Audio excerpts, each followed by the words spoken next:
Muy buenos días, les doy la más cordial bienvenida a nuestro tiempo devocional Tu Palabra para encontrar el camino. Hoy es 14 de marzo del 2025 y vamos a continuar con la lectura de la Biblia con el segundo libro de Reyes, capítulo 17, versículos 1 al 23. Segundo de Reyes 17, 1 al 23.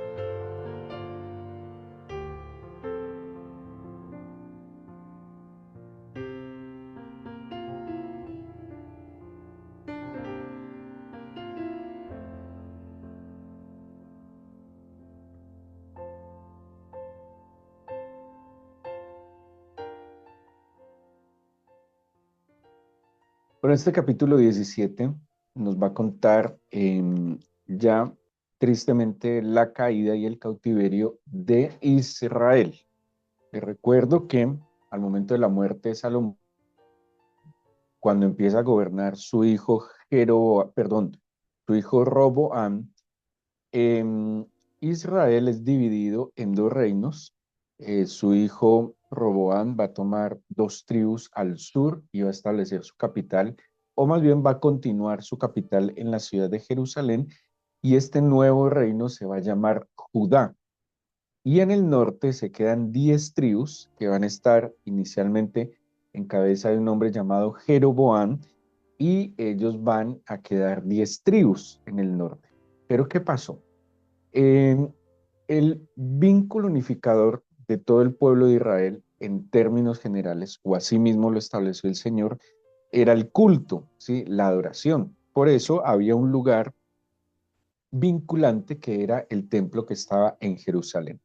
El Señor, desde que establece las leyes, establece que no se podían hacer ningún tipo de altares fuera del altar que estuviera en el templo, que fuera el templo, ni que se hicieran imágenes a las cuales adorar. Esas eran prácticas que hacían los pueblos que les rodeaban a ellos.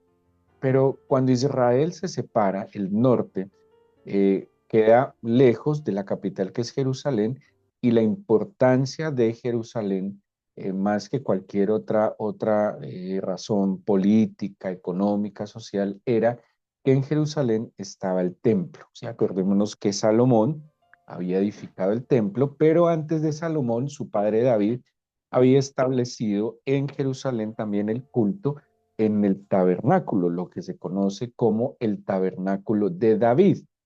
¿Por qué el tabernáculo de David? Porque el tabernáculo de Moisés ya no existía. Entonces, David va a construir un tabernáculo en Jerusalén, y luego va a tener el deseo de ya no solo tener un tabernáculo que era como una tienda, sino construir un templo. Se construye el templo entonces en cabeza de su hijo Salomón. Salomón al principio, como vimos, fue un hombre extraordinario lleno de sabiduría, pero al pues ser tan diplomático, de meterse con tantas mujeres de tantos pueblos, terminó desviando su corazón, y la consecuencia fue la división de este reino. Entonces, ¿cuál fue la gran dificultad que tuvo Israel, el reino del norte? Que ya no tenía acceso al templo, ya no tenía acceso al culto.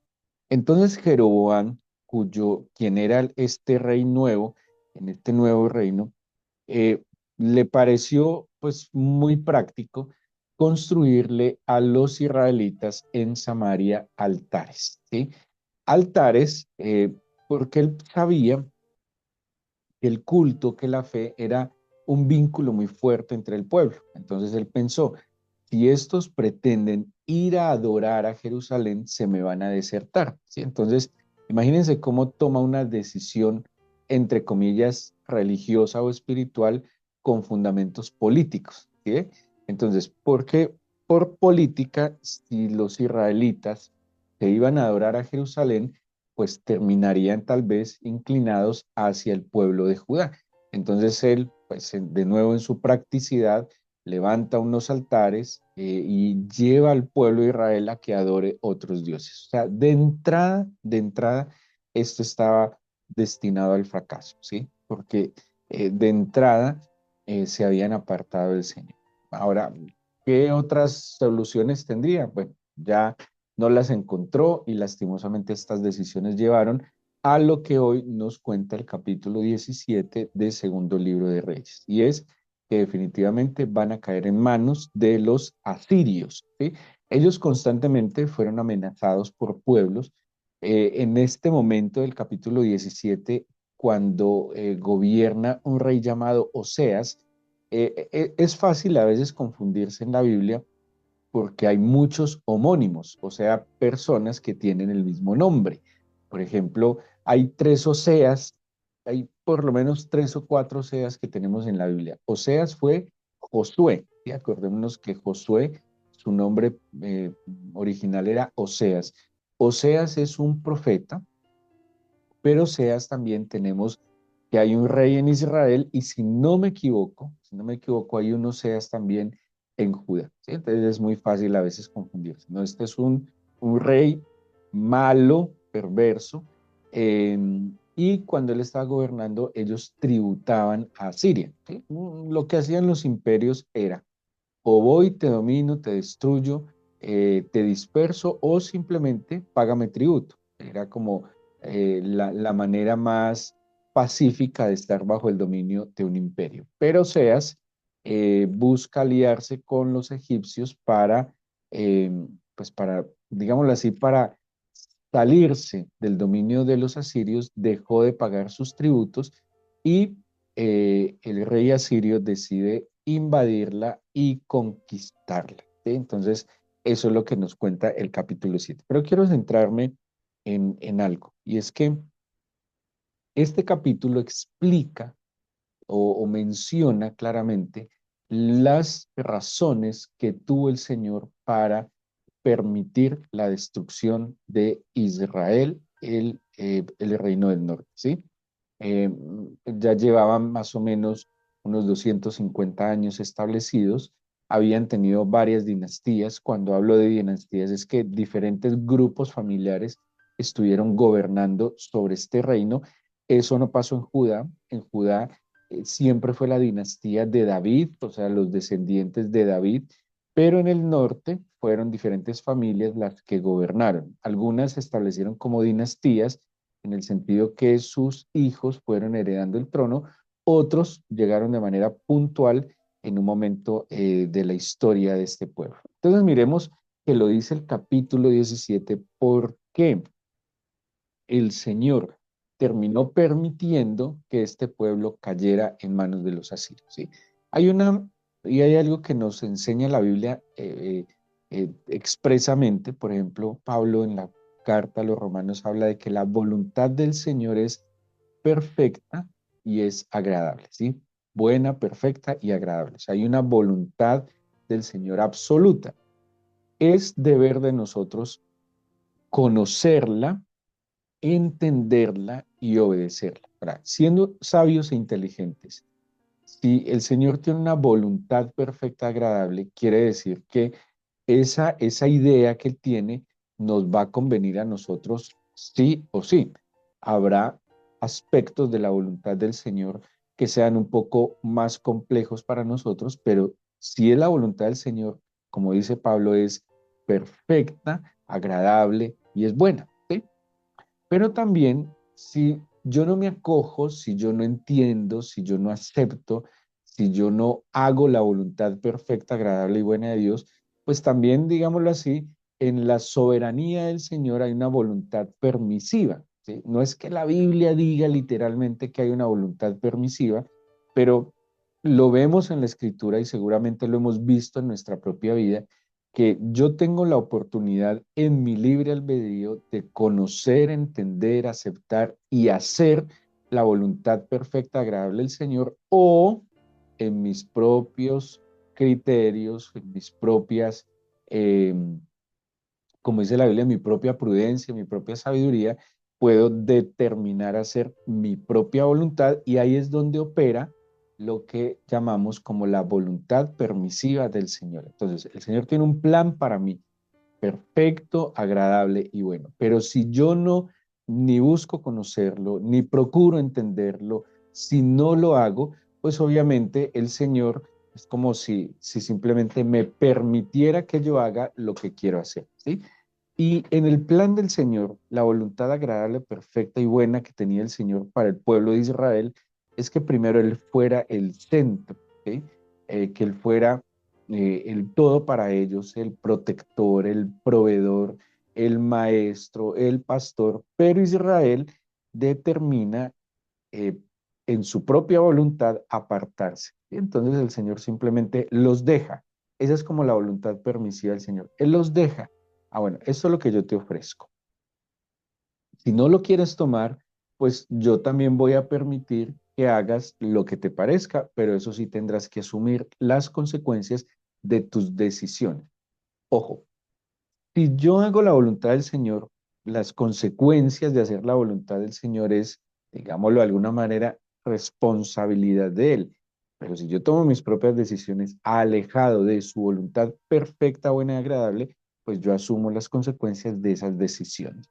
Aquí entonces el Señor les va a decir, bueno, ustedes decidieron actuar de esta manera, estas son las consecuencias y aquí les digo por qué. Y esto es muy importante porque esa es la utilidad de la palabra del Señor, esa es la utilidad de la escritura de la Biblia, y es ver, uno, por qué tuvieron éxito los hombres de fe que tuvieron éxito, y eso debería hacerlo, pero también por qué fracasaron aquellos con quienes el Señor tenía un plan y lastimosamente terminaron destruidos, para también aprender a no hacer lo que ellos hicieron que los llevó a la muerte, a la destrucción, a la separación, al padecimiento, ¿sí? Entonces, eso es lo que vamos a ver acá. Dice el versículo 7 para que entremos pues las razones que el Señor les expone por qué terminan en cautiverio. Y dice el versículo 7, estoy en el segundo libro de Reyes, capítulo 17, versículo 7, porque los hijos de Israel pecaron contra el Señor su Dios, que los sacó de Egipto debajo de mano de Faraón y temieron a dioses ajenos. Lo primero es que no temieron al Dios que los liberó, sino que temieron a dioses ajenos. Y como la misma Biblia lo expresa, dioses ajenos que no son dioses, que son simplemente producto de la imaginación del ser humano, ¿sí? Que son simplemente explicaciones mitológicas de fenómenos que el hombre no logra explicar y les atribuye a poderes divinos, ¿sí? Solo que como lo hemos visto, fue la práctica en Egipto, a cada fenómeno le proponían un dios y el pueblo de Israel lastimosamente le temió más a estas explicaciones, ¿sí? Dice también el versículo 8, esto es muy, muy tenaz, y anduvieron. Entonces, primero temieron a los dioses ajenos. Segundo, anduvieron en los estatutos de las naciones que el Señor había lanzado delante de los hijos de Israel y en los estatutos que hicieron sus propios reyes. ¿Sí? Entonces, el Señor había establecido la ley, la Torá. Es como, digámoslo de alguna manera, una constitución política, ¿sí? Cuando uno mira el Pentateuco, Génesis, Éxodo, Levítico, Números y Deuteronomio, que se le atribuyen a Moisés, que fue la revelación que tuvo Moisés en el Sinaí, aquí no hay solo leyes espirituales, aquí no hay solo leyes del culto, aquí hay leyes para todos los aspectos de la vida cotidiana del pueblo de Israel. En verdad es una constitución teocrática, o sea, centrada en el Señor. Estas leyes hablan de cómo hacer negocios, de cómo cuidar la tierra, de cómo tener justicia social. Tiene leyes incluso que tienen que ver con la salud pública, ¿sí? Eso tiene la Constitución. Esta Constitución tiene leyes del comercio, tiene leyes, digámoslo, civiles, comerciales, también respecto a la parte legal, eh, penal, ¿sí? Cuando se comete algún delito de carácter penal, todo está en el Pentateuco, porque el Señor, al ser el soberano de este pueblo, pues les tenía que dar instrucciones, mandamientos, leyes. Pero ¿qué está diciendo? Yo les di unas leyes y ustedes se acogieron fue a las leyes y estatutos de los pueblos, ¿sí? Ustedes no se ajustaron a lo que yo les establecí, que eso es muy importante. Las leyes espirituales no era simplemente ore a tal hora, ayune a tal hora, haga una celebración a tal hora, sino que implicaba todos los aspectos de la vida. Y eso es algo que nosotros hoy como creyentes no podemos dejar de ver. La escritura nos da instrucciones para todos los aspectos de la vida, ¿sí? Y nosotros, pues está escrito para nuestra seguridad, para nuestra bendición, y no podemos sobreponer a las leyes espirituales las leyes de los hombres. De hecho, mire, muchas cosas que son absolutamente indebidas, muchas leyes humanas las vuelven aparentemente correctas. ¿Sí? La Biblia, por ejemplo, habla no os embriaguéis con vino. Las leyes de las naciones admiten, eh, digámoslo así, pues la venta de licores, pero también no es un delito la embriaguez. Según la Biblia, sí está mal la embriaguez, ¿sí? Bueno, y muchos otros aspectos. Lo que hace muchos años en un país podría ser un asesinato como el aborto, hoy una ley dice que no, que eso no es un asesinato, que está legal. Entonces esto es muy tenaz porque las leyes humanas terminan legalizando el pecado, ¿sí? Entonces, el pueblo de Israel, acogiéndose a las leyes de las naciones, está validando el pecado, porque no todo lo que está en las leyes de las naciones está en, digámoslo, en sintonía con las leyes del Señor. ¿Sí? Hay leyes, por ejemplo, el Señor, eso está en la Biblia, el Señor había establecido desde el principio que un hombre se uniría a una mujer y serían una sola carne. O sea, en la ley espiritual no está admitida la poligamia. En la ley espiritual está determinada el matrimonio entre un hombre y una mujer. Pero los israelitas, tomando y sujetándose a las leyes de las naciones, admitieron la poligamia, ¿sí? Admitieron la infidelidad de alguna manera. Entonces, ojo, que aunque en las leyes humanas diga que sí, muchas, muchísimas contradicen la ley del Señor. Y eso fue lo que hizo Israel. Prefirió someterse a las leyes humanas que validaban, que legalizaban el pecado, yéndose en contra de las leyes espirituales, ¿sí? Por eso nosotros, a ver, si nosotros somos creyentes y nos hemos acogido voluntariamente a la autoridad del Señor, tenemos que tener conocimiento claro de qué es lo que el Señor estableció, de qué es lo que el Señor aprueba, qué es lo que el Señor desaprueba, porque no necesariamente todo lo que un pueblo, una nación o la ley de un país aprueba está en sintonía con lo que el Señor dice. Eso fue una de las causas de la caída de Israel. Dice además el versículo, el versículo 8 habla anduvieron en los estatutos de las naciones, y dice más adelante, el 9 otra cosa, y los hijos de Israel hicieron secretamente cosas no rectas contra el Señor suyo, ¿sí? Entonces, uno, temieron a dioses ajenos, dos, anduvieron en los estatutos, en las leyes de estas naciones, y tres, hicieron cosas secretas que no eran rectas delante de los ojos, ¿sí? Generalmente cuando alguien quiere hacer algo malo, pues los se esconde, pero ¿qué y quién se puede esconder del Señor? ¿Sí? Dice el Salmo 139, ¿a dónde huiré de tu espíritu? Si fuere al monte más alto, allí me hallaría. Si bajara a lo más profundo de la tierra, allí me hallaría tu espíritu. ¿A dónde puedo ir lejos de ti? Y estos hicieron cosas no rectas delante del Señor. Pero también nos va a seguir describiendo en el versículo 10 en adelante que ellos levantaron ídolos y los adoraron, ¿sí? Es normal, digamos lo que cabe dentro de lo normal, que tengamos cierta admiración por personas, ¿sí? No sé, artistas, personas inteligentes, personas que sobresalen, esforzados, deportistas. Es, digámoslo, cabe dentro de lo válido que tengamos admiración por personas que se destacan en ciertas áreas. Pero de allí a la idolatría, y es que literalmente muchos seguidores de estos personajes que son referentes los idolatran, los levantan como íconos de adoración y de culto, ¿sí?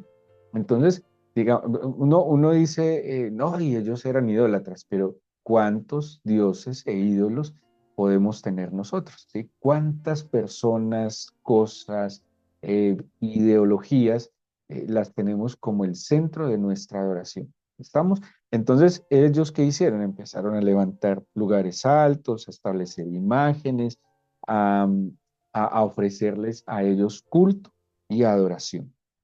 Eh, pero además, el Señor los llamó, dice el versículo 13, que los amonestó por medio de todos los profetas y de todos los videntes, diciendo, volveos de vuestros malos caminos y guardad mis mandamientos y mis ordenanzas conforme a todas las leyes que yo prescribí a vuestros padres. Vimos el caso de Elías, vimos el caso de Eliseo, bueno, cada uno en su momento tuvo unos profetas, hay otros profetas que están luego en la Biblia que son del tiempo de los reyes, pero siempre hubo alguien que los llamaba de parte del Señor a que volvieran. Pero ¿qué pasó? No atendieron el llamado a volverse, ¿sí? De hecho, persiguieron los profetas, acusaron los profetas, despreciaron los profetas, y si desprecian al enviado, pues están despreciando al que los envió, ¿sí? Entonces, ellos no atendían la exhortación de estos profetas que los llamaban, volveos a mí. O varios profetas dijeron esto, vuélvanse a mí, yo me volveré a vosotros, pero lastimosamente estaban más atendiendo a otras voces que a la voz del Señor. Entonces mire que en medio de todo su pecado, el Señor siempre puso profeta en medio de ellos que les advertía, que les anunciaba, que les denunciaba, que pronunciaba las palabras del Señor, ¿sí? Y estos, según dice acá, no, ni siquiera les prestaron atención. Pero además, dice más adelante el versículo 16, dejaron todos los mandamientos del Señor su Dios y de nuevo aparece y también y se hicieron imágenes fundidas, ¿sí? O sea, siguieron dejando al Señor y adorando otras imágenes. Pero esto es muy tenaz. Póngale cuidado al 17. E hicieron pasar a sus hijos y a sus hijas por fuego y se dieron a adivinaciones y agüeros y se entregaron a hacer lo malo ante los ojos del Señor, provocándole a ir. Y estas dos cosas son muy delicadas y que son más comunes de lo que podemos pensar. Pasar los hijos por el fuego, o sea, llevar, influir y conducir a los hijos a malos caminos. Muchos padres alejados del Señor inducen a sus hijos a los malos caminos. Mire, todo este tema lamentable de la transición de género la están haciendo son padres endiablados, porque, perdón, un niño puede determinar qué inclinación o qué género es, cómo se autopercibe. O es la estupidez y la ceguera de los padres que los está llevando, que los está induciendo a estas cosas. Padres que están induciendo a sus hijos a malos hábitos, a malas acciones, a malas actitudes. La soberbia se está compartiendo desde los padres, ¿sí? Eh, bueno, llenándolos de orgullo, de vanidad, estimulándoles el ego. Yo a mi hijo lo tengo que estimular, claro que sí, yo debo confiar en él y que él tenga confianza, claro que sí, pero sobre todo ¿en quién? En el Señor. Pero estos padres que están pasando a sus hijos por el fuego, los están induciendo a la destrucción.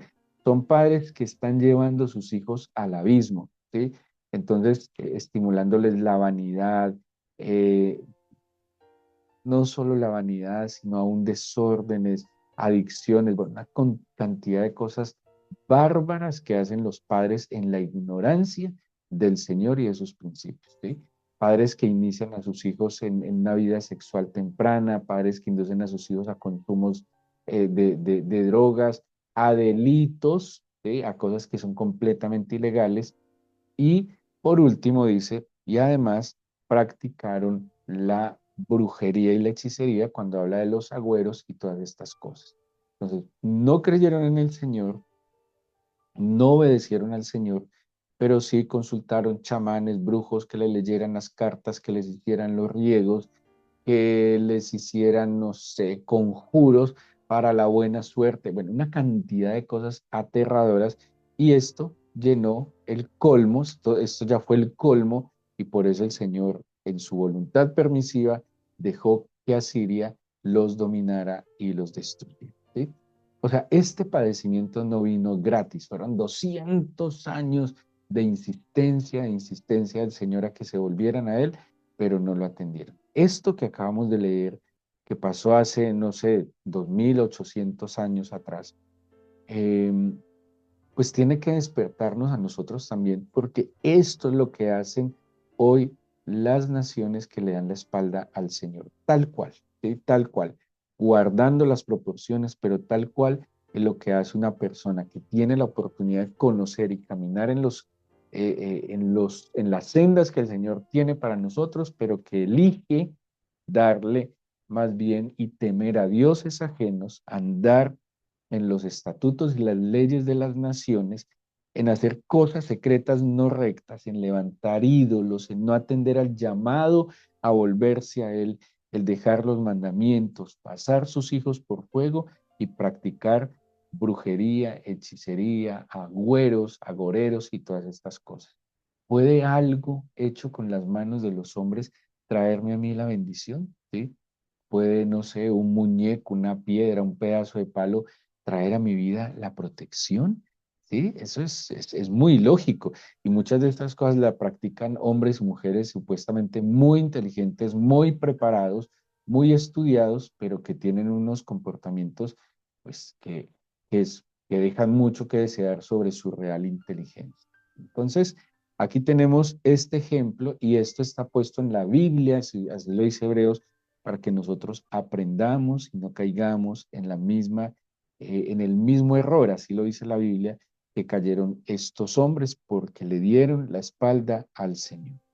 Nosotros hoy, Padre Eterno, te damos la cara, y dar la cara implica muchas veces reconocer que hemos fallado y que hemos pecado. No te damos la espalda, Señor, sino que humildemente nos volvemos a ti. Hemos fallado, hemos pecado contra ti, como decía el hijo pródigo, he pecado contra ti y contra el cielo, porque muchas veces pecamos también contra nuestro prójimo.